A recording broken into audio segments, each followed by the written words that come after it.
Jesus always has something better in mind.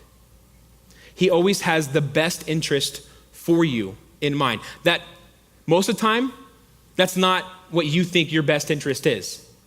You think you want this. Jesus says, I've got this though. And you're like, well, Jesus, I kind of know a little bit more than you. I want this. So this is exactly what the disciple said. He said, look,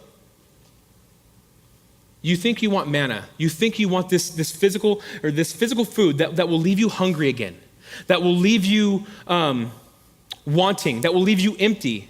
But I've got so much more for you. Are you willing to say yes to that? That's exactly what Jesus is saying here. So look, skip down with me real quick. This is where we pick it up in context in verse 53. So he just got done saying, look, you don't want manna, you want the bread of life.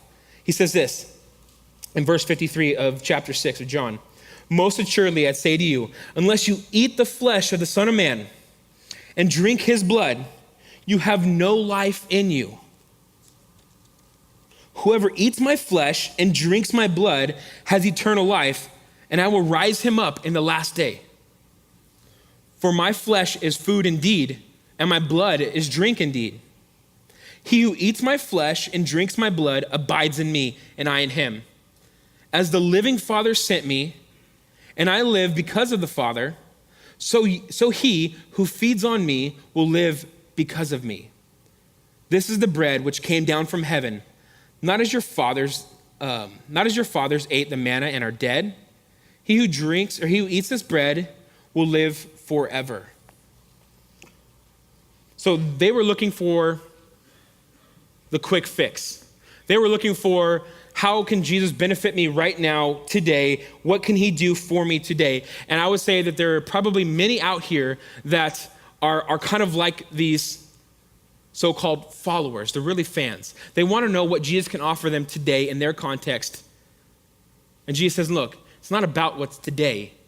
It's about what's next. We live such a short life. 90 years, maybe 80 something years, that's it. We're gone. Jesus takes us, right? So we are so concerned with this 80 or 90 years that we have here when we fail to realize and remember that eternity is forever. Like Sandlot, forever, right? But we are so concentrated on here and now. And Jesus says, look, you guys can have bread all you want. Eat it and you'll die.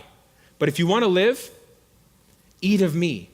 Jesus needs to infiltrate every aspect of your life and of my life if we truly want to be followers of Jesus Christ.